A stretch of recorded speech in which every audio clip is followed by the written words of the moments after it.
Ayolim soliha edi. Ibodatda g'ayratli, nafl amallarni qoldirmas, itoatkor edi. Umra qilishlik uchun birga chiqdik. Umra amalini qilib, uyimizga qaytarganmiz, g'ildiragi otilib ketib, mashinamiz aylanib ketdi.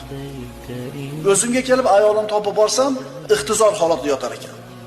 Oxirgi nafaslarni olar ekan menga, "Ey falonchi, Alloh sizni avf qilsin. Oilamga mendan salom yetkazing. Endi jamlanishimiz jannatga qoldi" dedi. Va omonatni topshirdi. Ya ayyatuhan nafsul mutmainna irji'i ila robbiki radiyatan mardiya. Mo'min odam ixtizor holatda turar ekan, mo'min odam dunyodan oxiratga ko'chishlik oldida turar ekan, unga farishtalar: "Ey xotirjam, sokin jon, sen Alloh ato etgan ne'matlardan rozi bo'lgan va Alloh tomonidan sening amallaringdan rozi bo'lingan holda Parvardigoring huzuriga qayt.